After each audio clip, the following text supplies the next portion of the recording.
The warning buoys had been floating in space for over 2,000 years. They marked the edge of a sector that nobody visited anymore. The buoys were old, their metal surfaces covered in marks from tiny space rocks and radiation. They still worked, though. Every few seconds, they sent out the same message in 100 different languages. Stay away. Terran space. Do not enter. Most species in the Galactic Council had forgotten why the buoys were there. The original records were gone, lost in some ancient data corruption, or deleted by accident. Young pilots sometimes asked their teachers about the Forbidden Zone, but the teachers just shrugged. It was tradition, they said. Ancient superstition, from a time when the Council was still young and afraid of everything, Commander. Hyan Wu stood on the bridge of his ship, staring at the sensor readings. He was Valkyrie, a species known for their excellent eyesight and careful nature. His 4 eyes could see details that other species missed. Right now, all 4 eyes were focused on something very strange. The energy readings are getting stronger, said Dr. Jiwan from her station. She was also Valkyrie, but she worked with science instead of military operations. Her fingers moved quickly across her console, pulling up charts and graphs. This doesn't match anything in our database. The signature's completely unknown. Hyan Wu touched a button on his chair.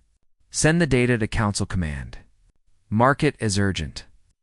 The response came back within an hour. The Council wanted them to investigate. They wanted to know what was making those energy readings. Hyan Wu read the orders 3 times, his main eyes widening with each read.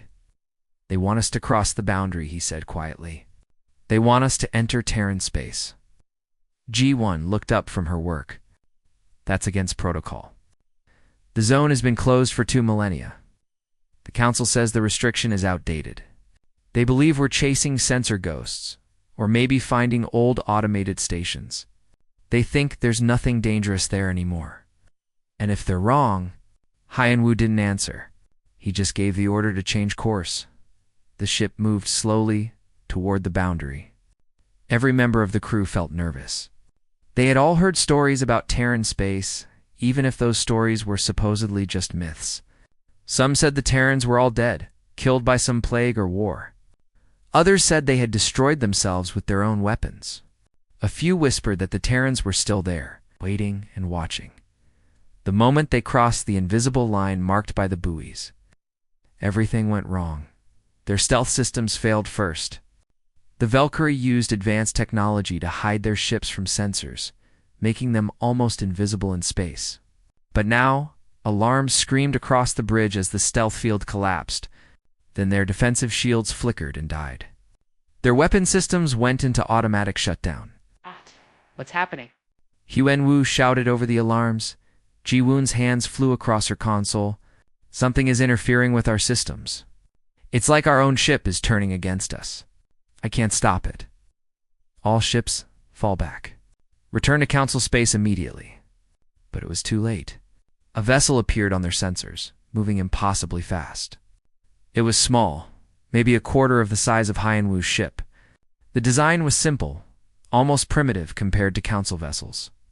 But it moved with perfect precision, cutting off their escape route. A message came through on all frequencies.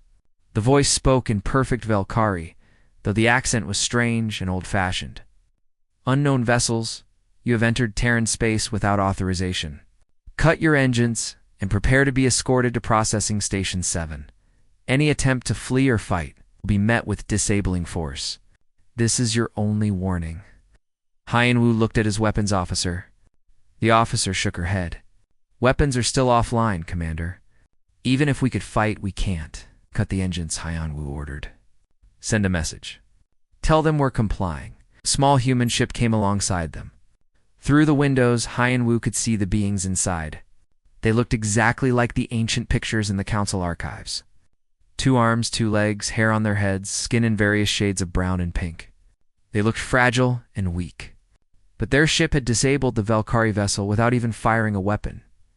More human ships arrived, surrounding the Council vessels completely. They moved like fish in water, smooth and coordinated. Every movement was precise and purposeful. These were not the ships of a primitive species. These were the ships of hunters who knew exactly what they were doing. The journey to the processing station took 6 hours. During that time, G1 worked frantically to understand what had happened to their systems. She discovered something terrifying. The humans hadn't attacked them with weapons or viruses. They had simply sent a signal that told the Velkari ship's own safety systems to shut down. Somehow, the humans knew more about Velkari technology than the Velkari did themselves. How is that possible? Hyan Wu asked. Our ships use the latest council designs. The specifications are classified at the highest level. I don't know, G1 admitted. But Commander, look at this. She pulled up a scan of the human ships. Their hulls are reinforced with materials we stopped using 500 years ago because we found better alternatives. Their engines use fusion reactors that we consider outdated, but somehow, they're faster and more efficient than ours. Processing Station 7 looked like a massive flower made of metal and glass. It hung in space near a yellow star, its petals spreading outward to catch the sunlight. Defensive platforms surrounded it, bristling with weapons that tracked the Velkari ships as they approached. The Velkari crew was brought aboard carefully. The humans were polite but firm. They searched everyone, took away all weapons and communication devices, and then led them to comfortable rooms. Not prison cells, but actual guest quarters, with beds and food and entertainment systems. A human, in a dark blue uniform, approached Hyanwu. She had short black hair and dark eyes that seemed to see everything. Her uniform had symbols on it that Hyanwu didn't recognize, but her posture showed authority. Commander Hyanwu, she said in perfect Velkari, I am Officer Sujin of the Terran Border Authority. Welcome to Terran space. I apologize for the dramatic entrance, but you entered a restricted zone without authorization. We need to ask you some questions. We meant no harm, Hyunwoo said carefully. We were following orders from the Galactic Council. We detected strange energy readings and were sent to investigate. Sujin nodded slowly. I see, and did the Council explain to you why this sector is restricted? The records were lost. We were told it was just old superstition. Something flickered across Sujin's face. It might have been anger, or maybe sadness. Of course, they forgot. They always forget. She gestured for Hyanwu to follow her. Come with me, Commander. You and I need to have a very important conversation about history. Sujin led Hyanwu through the station's corridors. The walls were plain metal, marked with signs in human writing and several other languages that Hyanwu recognized. Some of them were from species he thought were extinct. As they walked, Hyanwu noticed something strange. There were other aliens on this station, not just humans. He saw a Korthon walking past, carrying a datapad. He spotted what looked like a Mirani family eating at a small food station. These species were supposed to be under council control, living on their home worlds. You look confused, Commander Sujin said without looking back. I thought this was Terran space, human territory. It is. But humans aren't the only ones who live here. She stopped at a large door and placed her hand on a scanner. We've been taking in refugees for over 1,000 years. Species that the Council wanted to eliminate or enslave. People who asked for help and had nowhere else to go. The door opened to reveal a large office. One wall was entirely made of glass, showing the stars outside. A man sat behind a desk, reviewing holographic reports that floated in the air around him. He looked up as they entered and dismissed the holograms with a wave of his hand. Captain Jae-Hyen Sujin said, This is Commander Hyanwu of the Velkari Exploration Fleet. Jae-Hyen stood and offered his hand in the human greeting gesture. Hyanwu hesitated, then reached out and completed the handshake. The captain's grip was firm but not aggressive. Please, sit, Jae-Hyen said, gesturing to chairs across from his desk. I imagine you have many questions. Only one that matters right now, Hyanwu said. Are you going to kill us? Jae-Hyen looked genuinely surprised. Kill you? No, Commander. You crossed a boundary, but you weren't invading. Your weapons were powered down, your ships moved slowly. You were clearly on a peaceful mission. We don't execute people for honest mistakes. Then what will you do with us? That depends on you. I can send you home immediately with a message for the Galactic Council. Or you can stay here as our guests while we arrange formal negotiations. Either way, you'll be free to go eventually. Hyenwu thought carefully about his options. If he left now, he would return to the council knowing almost nothing. They would call him a coward or a fool. They might send another ship, maybe a military one. But if he stayed, he might learn something valuable. He might understand what made these humans so dangerous that the ancient council had sealed off their entire sector. I'll stay, he said. I want to understand, Jae-Hyen smiled. It was a strange expression, showing teeth, but somehow it seemed friendly rather than threatening. Good. Officer Sujin will be your liaison. She'll help you get settled and answer your questions, within reason, of course. Over the next few days, Hyenwu learned things that made his blood run cold. Dr. Ji-won was given limited access to the human database, and what she discovered changed everything they thought they knew about history 2,000 years ago. The Council had found Earth. Back then, humans were just starting to explore their own solar system. They had colonies on their moon and Mars. They were building ships to reach the outer planets. The Council saw them as primitive children who needed guidance and control. The Council sent diplomats first, demanding that humanity submit to Council authority. The humans refused. They said they wanted to meet as equals, to trade and learn from each other without one side ruling the other. The Council was offended by this. How dare these primitive beings reject the Council's generous offer? So the Council sent warships instead. They thought it would be easy. The humans had no shields, no energy weapons, no faster-than-light travel. The war should have lasted a few weeks at most. It lasted 3 years. The humans fought with everything they had. They used nuclear weapons, kinetic bombardments, chemical attacks, and weapons the Council had never seen before. When Council ships came to Earth, they found that humans had turned their entire moon into a weapons platform. When Council troops landed on Mars, they discovered that the colony had been evacuated, and the whole planet was rigged with traps and explosives. But the worst part, the part that made Ji-won's hands shake as she read the files, was what happened when humans captured Council ships. They didn't just destroy them. They studied them. They took apart every system, every weapon, every piece of technology, and then they built their own versions, but better. Within a year, humans had energy shields.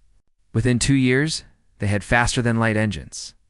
By the 3rd year, they were building weapons that scared even the Council's most experienced soldiers. The war ended when a human fleet appeared in Council space, directly above the Council's home world. They could have destroyed everything.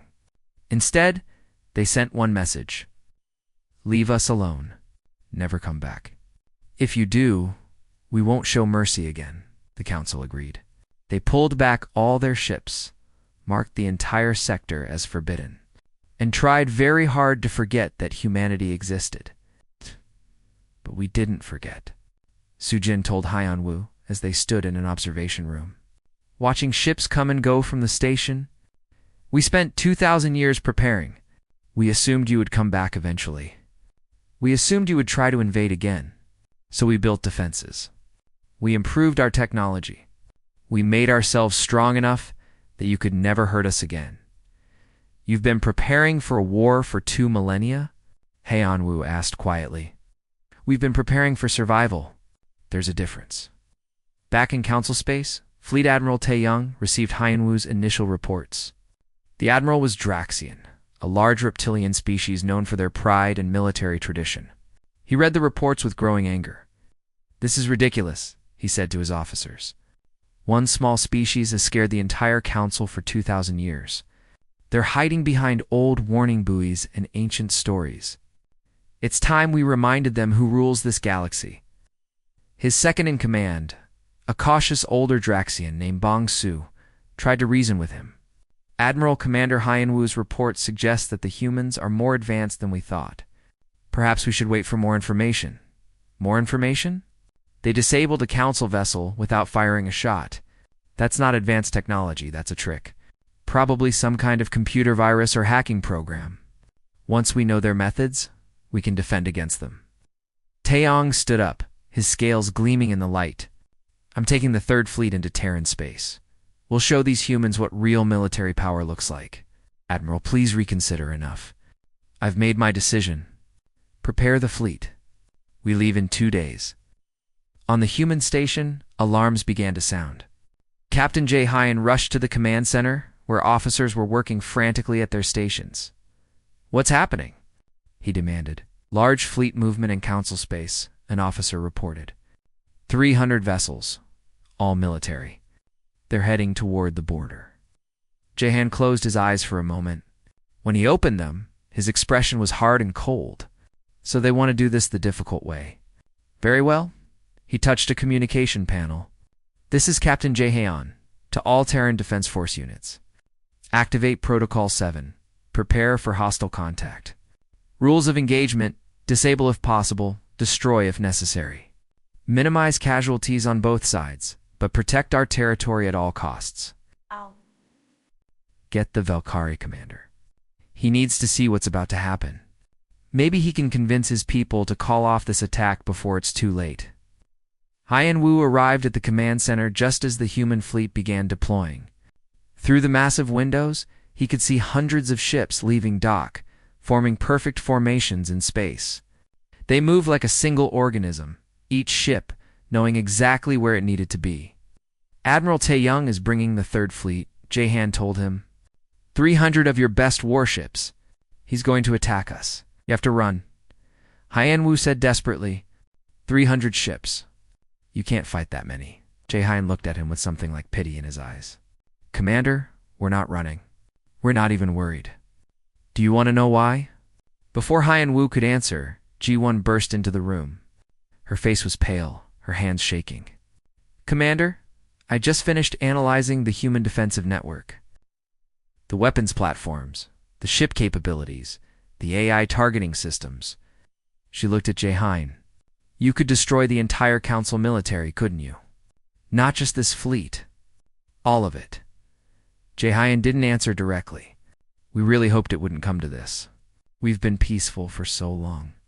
But if they attack us, we'll defend ourselves. And Commander Hyan Wu, I'm very sorry, but your admiral is about to learn a very painful lesson about underestimating humanity." Admiral Taeyong stood on the bridge of his flagship, the relentless dawn. Behind him, spread across the darkness of space, 300 Council warships waited for his command. It was the largest military fleet assembled in over 500 years. He felt proud, powerful, and absolutely certain of victory. "All ships report ready, Admiral," said his tactical officer. "Excellent. Begin the invasion." Taeyong pointed at the view screen. "We'll show these humans what happens when they defy the Council. Once we've broken through their defenses, we'll occupy their stations and bring them back under proper authority." The fleet moved forward, crossing into Terran space. Taeyong expected immediate resistance. He expected human ships to swarm out and attack. He expected a desperate defense from a species fighting for survival. Instead, nothing happened. The fleet traveled deeper into Terran space for nearly an hour, without seeing a single human vessel. Taeyong began to relax. Perhaps the humans were cowards after all. Perhaps they had seen the size of his fleet and decided to surrender without fighting. Then his sensors officer spoke up. Her voice uncertain. "Admiral, I'm detecting something strange. Energy readings all around us, but I can't identify the sources." "What kind of energy readings?" "Unknown.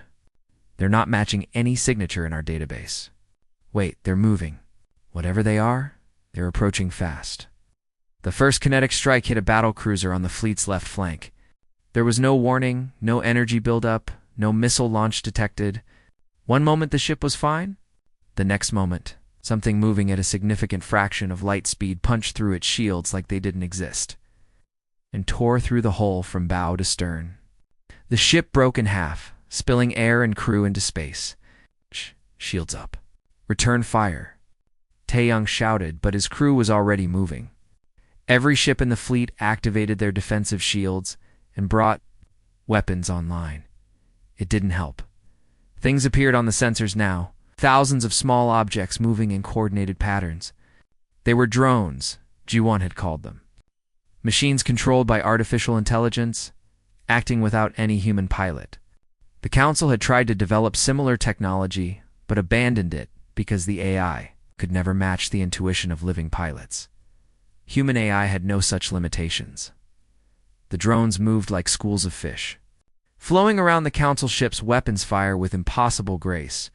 When they attacked, they struck with perfect precision. They targeted weapon systems, shield generators, engine cores. They didn't try to destroy ships outright. Instead, they disabled them, leaving them floating helplessly in space. This is impossible. Taeyong's weapons officer shouted. Our targeting computers can't lock onto them.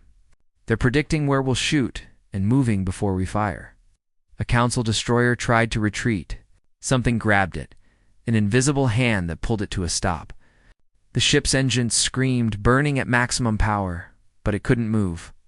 Taeyong watched in horror as the vessel simply hung there, trapped by what his science officer identified as an artificial gravity well.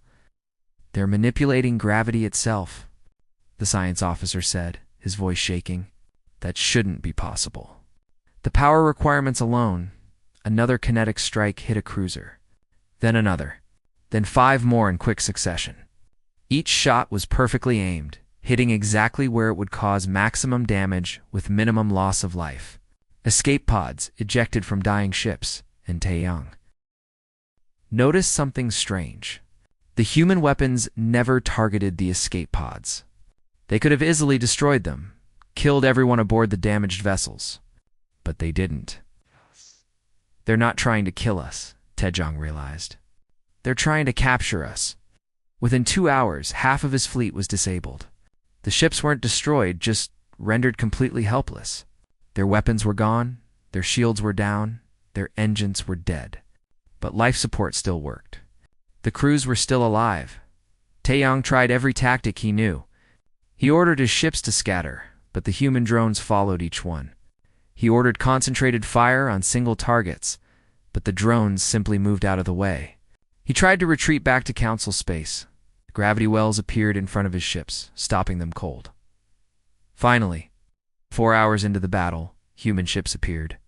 They were smaller than Council vessels, built with elegant efficiency rather than impressive size. They didn't attack. They simply surrounded what remained of the Council fleet. Weapons powered, but not firing.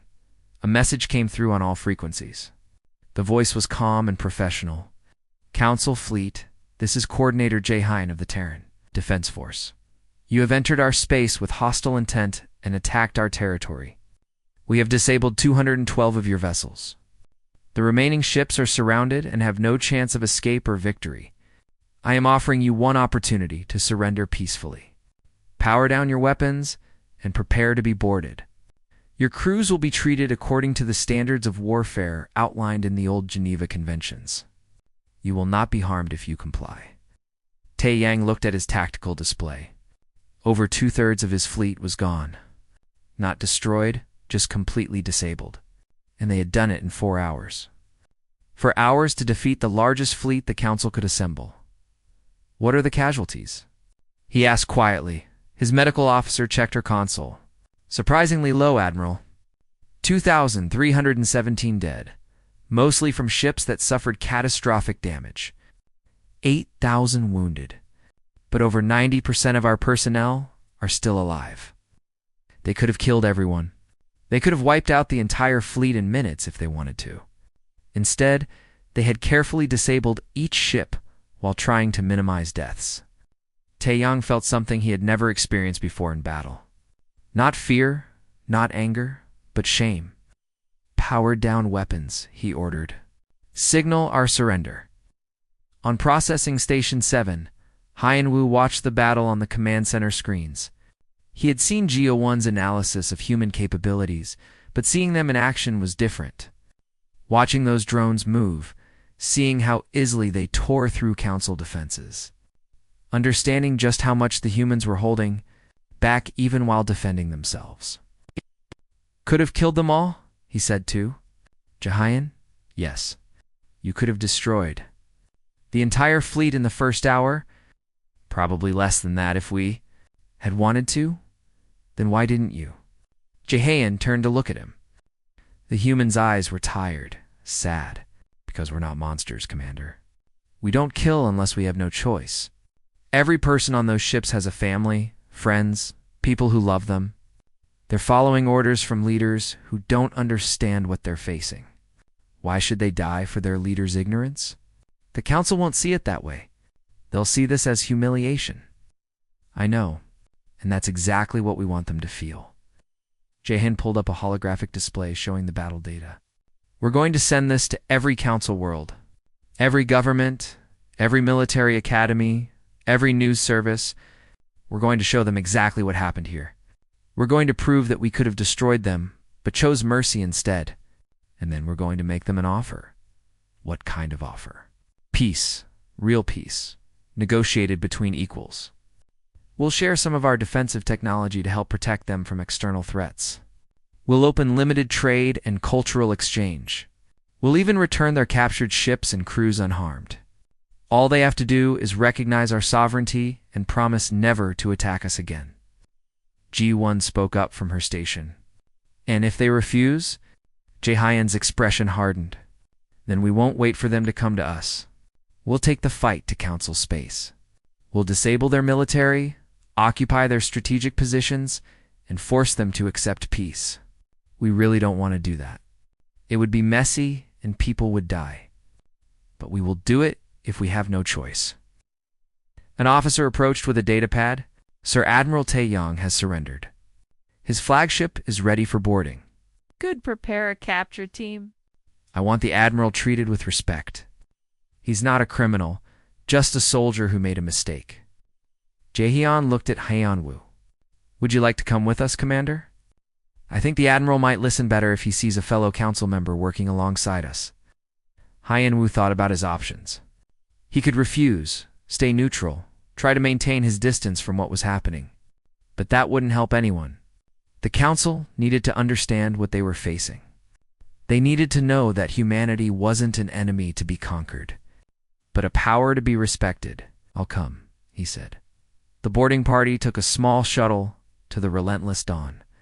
The flagship was dark, running on emergency power only. Crew members floated in zero gravity, tending to the wounded and making repairs. They looked at the humans with fear and confusion, but nobody tried to fight. Admiral Taeyong waited in the command center. He had removed his armor and weapons, standing in just his uniform. When Jae-hyun entered, the Admiral straightened up and gave a formal military salute. I am Admiral Taeyong of the Third Fleet. I surrender myself and my forces to your authority. Ayen. Return the salute. Your surrender is accepted, Admiral. Your wounded will receive medical care. Your dead will be returned to their families with full honors. And you and I are going to have a very important conversation about the future. The Galactic Council chamber was in chaos. Representatives from 17 different species shouted at each other across the circular room. Some demanded immediate retaliation against humanity. Others called for peace negotiations. A few simply sat in stunned silence, trying to process what had happened to the Third Fleet. Counselor Dae-yoon stood at her podium, trying to restore order. She was Korthon, a species known for their diplomatic skills and calm reasoning. Right now, she needed every bit of that reputation. Please, everyone, she called out. Fighting among ourselves won't help. We need to think carefully about our next move. Our next move should be obvious, shouted Representative Kwan, a Draxian. They destroyed our fleet. We must respond with overwhelming force. They didn't destroy the fleet, Dae-yoon corrected firmly. They disabled it. Admiral Taeyong and most of his crews are alive. The humans are even providing medical care to our wounded and have promised to return our people unharmed. After they proved that our most powerful fleet was nothing but toys to them, Kwan slammed his fist on his podium. We cannot allow this insult to stand. Another voice joined the argument. The insult is that we attacked them first. This was Representative Yoon, a member of Dae-yoon's own species. They isolated themselves for 2,000 years. They bothered nobody. We entered their space without permission, ignored their warnings, and sent warships to invade. What did we expect would happen? The chamber erupted in more shouting. Dayun closed her eyes and took a deep breath. This was going nowhere. She needed something that would make them all stop and think. Something that would cut through the pride and anger and fear. Bring in Commander Hyanwu and Dr. Juan, she ordered her assistant. 10 minutes later, the Valkyrie officers stood before the council. Hyanwu looked nervous, but determined. Gi-1 carried a data storage device, her hand shaking slightly as she connected it to the chamber's holographic display system. Members of the council, Dayun began. These officers were the first to make contact with the Terrans. They have spent the last 2 weeks studying human capabilities and observing their society. I believe their testimony will help us make an informed decision about how to proceed. Hyanwu stepped forward. Counselors, I have seen things that challenge everything we believe about our place in the galaxy. The humans are not primitive. They are not weak. And most importantly, they are not our enemies unless we force them to be. They attacked our fleet. Quan interrupted. No, sir. Admiral Taeyang attacked them. The humans defended themselves, and they showed remarkable restraint while doing so. Hyanwu nodded to Gon, who activated the holographic display. Images filled the air above the council floor. Detailed analysis of the battle, showing exactly how the human weapons had worked. Projections of what would have happened if the humans had fought without restraint. The numbers made several counselors gasp. If the humans had wanted to destroy the Third Fleet, G1 explained, her voice growing stronger as she focused on the science. They could have done it in approximately 47 minutes. Instead, the engagement lasted for hours. Why? Because they were trying not to kill our people. Every shot was calculated to disable rather than destroy. They targeted systems, not crew sections. They even avoided firing on damaged ships once the crews had evacuated. She pulled up another set of data. But that's not the most concerning part. During my time on their station, I was granted limited access to their military database. What I found suggests that the force we faced was approximately 15% of their total defensive capability. The chamber went silent. Everyone stared at the numbers displayed in the air. 15%? Dayun asked quietly. You're certain? The data could be falsified, G1 admitted. But I don't think it is. The humans wanted us to know what they're capable of. They wanted us to understand that the battle wasn't a close victory for them. It was a demonstration. Counselor Dayun looked around the chamber. Does anyone still want to talk about overwhelming force? Nobody answered. I thought not. Commander Hyanwu, please continue. Hyanwu described what he had learned about Terran space, how it wasn't just a human territory but a multi-species coalition, how refugees from across the galaxy had found safety there when the Council had failed them or actively persecuted them. There are Marani living there, he said. We declared the Marani extinct 50 years ago after their sun went supernova. But the humans saved them. They evacuated entire cities before the star exploded. There are over 2 million Marani living in Terran space right now. More murmurs rippled through the chamber. There are also Korthon refugees.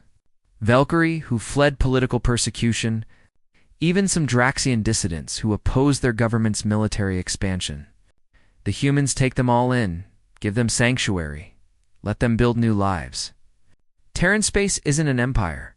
It's a shelter for the galaxy's forgotten and unwanted. Representative Quan spoke up, his voice less aggressive now. If they're so benevolent, why did they hide for 2,000 years? Why not contact us peacefully? They tried that once, Hyanwu said quietly. 2,000 years ago. The Council responded with invasion. Can you blame them for not wanting to try again? The argument continued for hours, but the tone had changed. The calls for retaliation grew quieter. More voices began advocating for peace talks.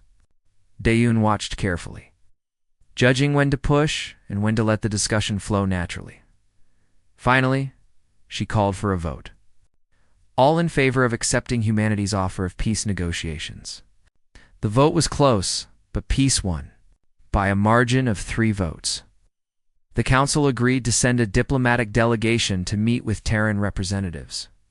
While the Council debated, A civilian researcher named Hay-1 was making a discovery that would change everything. She worked in the Council's Communications Monitoring Division, analyzing signals from across known space. Usually it was boring work. Ship transmissions, commercial broadcasts, occasional diplomatic messages. But today, she had intercepted something different.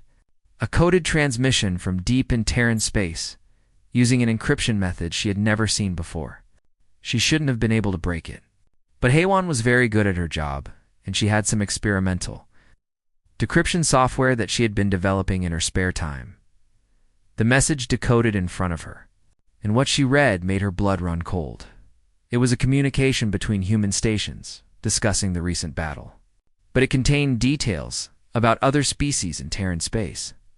Not just refugees, but information about their populations, their technologies, their military capabilities. The numbers were staggering. Hay-1 did the math 3 times, certain she must have made a mistake. But the numbers were correct. If this data was accurate, Terran space contained over 40 different species. Combined, their population was approximately 200 billion individuals. Their industrial capacity exceeded the Council's by a factor of 3, and all of it was coordinated, organized, and defended by human military technology. The Council wasn't negotiating with one isolated species. They were facing a coalition that had been growing in secret for 2 millennia, a coalition that had been preparing for the day when the Council might return. Hay-1 sat back in her chair, staring at the data. She should report this to her superiors immediately. This was vital intelligence. But something made her hesitate. If the Council leaders saw this information, what would they do? Would they accept it as more reason to make peace? Or would fear drive them to do something desperate and stupid? She thought about the battle reports, about how the humans had held back, tried to minimize casualties, offered surrender before attacking. They could have destroyed the Council's fleet, but chose not to. That had to mean something. Hay-1 made her decision. She would report the intelligence, but she would add her own analysis. She would recommend that the Council approach negotiations with honesty and respect. Because if they tried to trick or manipulate the humans, if they went into peace talks planning betrayal, the coalition in Terran space would know. And next time, they might not be so merciful. She began writing her report, choosing each word carefully. The future of the entire galaxy might depend on how the Council leaders interpreted her findings. She thought about her family, about the billions of people living in Council space who had no idea. How close they had come to a war they couldn't possibly win. The message from the humans had been clear. They wanted peace. They were offering cooperation, trade, cultural exchange. All the Council had to do was meet them as equals and accept that they had no right to rule or control Terran space. It should have been simple. But Hay-1 knew that for proud civilizations like the Council, admitting equality with a species they once considered primitive would be incredibly difficult. Pride had nearly destroyed them once already. She could only hope they had learned their lesson. Her report complete, she sent it to Councillor Dayun with a priority flag. Then, she sat in her small office and waited, hoping she had done the right thing. Outside her window, transport ships came and went, carrying supplies and people across Council space. They all looked so peaceful, so normal. None of them knew how fragile that peace really was. The neutral station floated in space, exactly halfway between Council territory and Terran space. It had been built specifically for these negotiations. A joint project that took 3 months to complete. The design was simple but elegant. The sections built by both humans and Council species to demonstrate cooperation. Ambassador Minji stood in the human delegation's preparation room, reviewing her notes one final time. She was young for such an important role, only 35 years old. But she had spent her entire adult life studying diplomacy and interspecies relations. Behind her, representatives from 12 other species that called Terran space home waited quietly. They were advisors, witnesses, and proof that this negotiation was about more than just humanity. "Are you nervous?" asked Representative Dongwu, a human military officer who served as security chief for the delegation. Terrified, Minji admitted with a slight smile. We're trying to reshape the entire galactic order. If I mess this up, we might end up at war. You won't mess it up. And if things do go wrong, we have plans for that too. Minji knew what he meant. 3 human fleets waited just inside Terran space, ready to deploy if negotiations failed. She really hoped it wouldn't come to that. Across the station, Counselor Dayun had similar thoughts. She sat with the council delegation, going over their negotiating position for what felt like the 100th time. Representative Yoon sat beside her, along with several other counselors who supported the peace initiative. Notably absent was Representative Kwan. He had voted against sending a delegation and refused to participate. They're going to ask for things we can't give, Yun said quietly. Recognition of sovereignty, rights to offer asylum, restrictions on council expansion. Some of our members will never accept those terms. Then those members are fools, Dayun replied. We have no choice. The alternative is a war we cannot win. Haewon's intelligence report made that very clear. No. But knowing something intellectually and accepting it emotionally are different things. The Council has dominated this galaxy for 3,000 years. Admitting that we're not the supreme power anymore will be hard for many species to accept. The negotiations began in a large circular room designed for neutral meetings. Representatives sat around a table that had no head, no position of higher status. Everyone was equal here, at least in theory. Ambassador Minji opened the discussion. Thank you all for coming. The coalition of species within Terran space appreciates the Council's willingness to negotiate. We want to begin by stating our core objective. We seek peaceful coexistence based on mutual respect and recognition of sovereign territories. Counselor Dayun nodded. The Council shares that objective. However, we have concerns about certain aspects of your proposal. Specifically, the right to offer asylum to citizens of Council worlds. This could be seen as encouraging defection or undermining legitimate governments. With respect, Counselor, many of our residents fled from oppression, persecution, or genocide that occurred on Council worlds. We cannot in good conscience refuse help to people in desperate need. Then you're admitting that you're actively recruiting our citizens? Minji kept her voice calm and professional. We're not recruiting anyone. We simply don't turn away refugees who arrive at our borders asking for help. There's a difference between offering sanctuary and encouraging PO. Pled to leave their homes. The debate continued for hours. Each issue was examined carefully, with both sides trying to find compromise. Territory boundaries, trade regulations, technology sharing, military restrictions. Every topic had complications. Every complication required careful negotiation. During a break, Commander Hyan-Woo approached Minji. He had been serving as a neutral observer, representing the Velkari interests while trying to bridge the gap between both sides. You're doing well, he told her. Better than I expected. Though I noticed several council representatives keep looking at the military advisors behind me. They're afraid. They should be. But it's good that they're afraid. Fear can lead to caution, and caution can prevent stupid mistakes. Hyan-Woo paused. May I ask you something personal? Of course, why do humans care so much about other species? You could have just defended your own territory and ignored everyone else. Instead, you built a coalition, took in refugees, shared your technology. Why? Minji thought about her answer carefully. Because we remember what it's like to be alone and afraid. 2,000 years ago, the Council came to Earth with weapons and demands.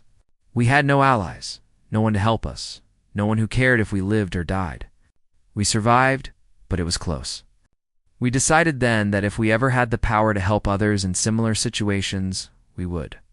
No species should have to face extinction alone. The negotiations stretched across weeks. Slowly, painfully, agreements were reached. The Council would recognize Terran space as fully sovereign territory.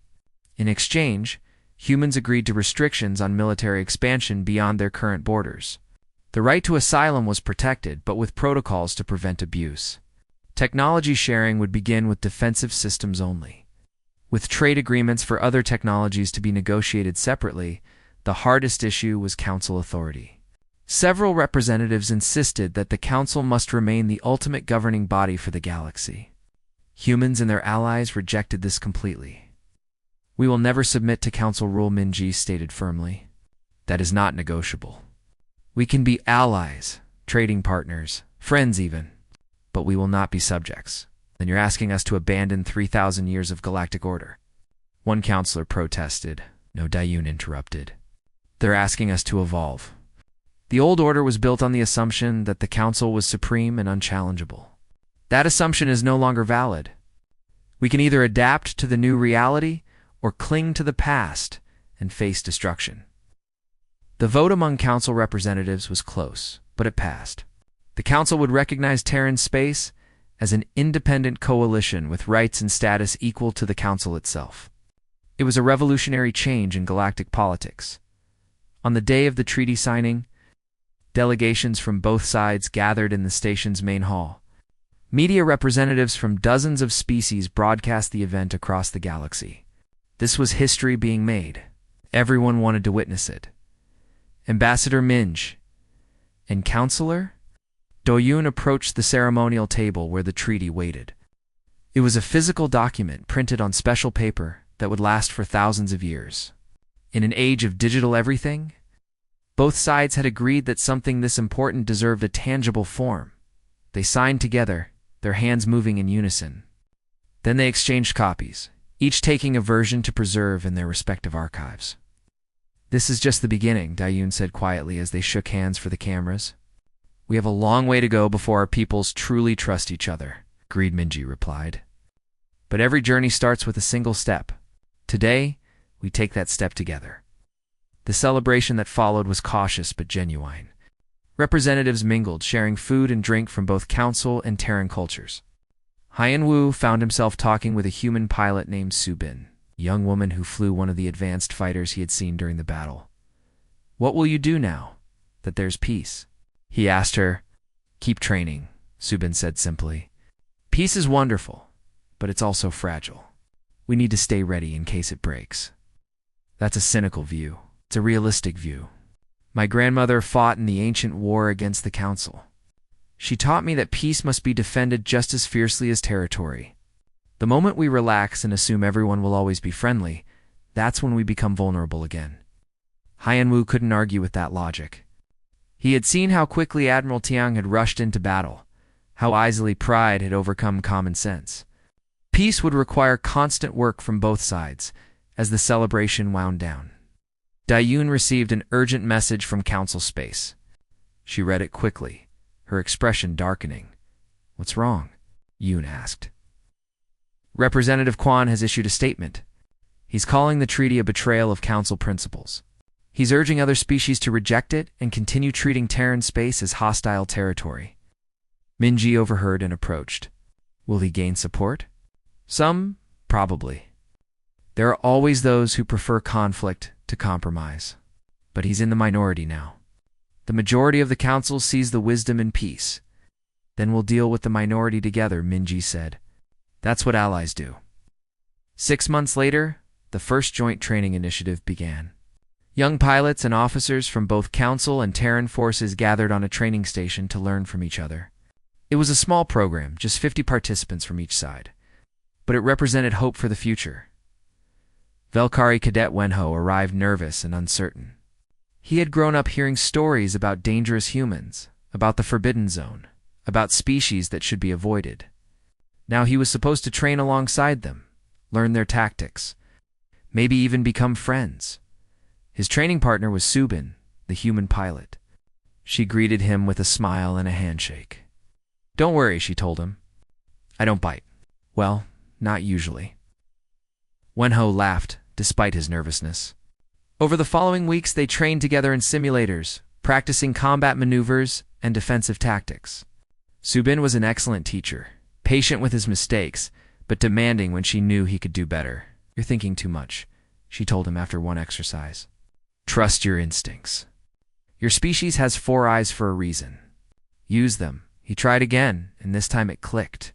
His reactions became faster, his movements more fluid. When the simulation ended with a successful defense against impossible odds, Subin whooped with joy and pulled him into a victory hug. It was a small moment, insignificant in the grand scheme of galactic politics, but it mattered, because it showed that the future could be different from the past, that species who had once been enemies could become colleagues, maybe even friends. Above them, defense satellites still watched the borders between Council and Terran space. The warning buoys still broadcast their ancient message, though now it had been updated. Warning, Terran space. Authorized vessels may enter. Unauthorized entry will be met with defensive action. Proceed with respect. The galaxy had changed. The old order was gone, replaced by something new and uncertain. There would be challenges ahead, conflicts to resolve, old prejudices to overcome. But for the first time in 2,000 years, humans and the other species of the galaxy were working together instead of hiding from each other. In her office on Earth, Ambassador Minji reviewed reports from the border regions. Trade was beginning, slowly but steadily. Cultural exchanges were planned. Scientists were collaborating on research projects. It wasn't perfect and it wasn't easy, but it was progress. She looked up at the stars visible through her window. Somewhere out there, when Ho and Subin were training together, Han Wu was working with Terran officers to improve Council defensive capabilities. Dayun was fighting political battles to maintain support for the peace treaty. The warning had been ignored once, and it had nearly led to catastrophe. But sometimes, catastrophes could be prevented. Sometimes people could learn from their mistakes. Sometimes, the galaxy could change for the better. Minji smiled and returned to her work. There was much still to do,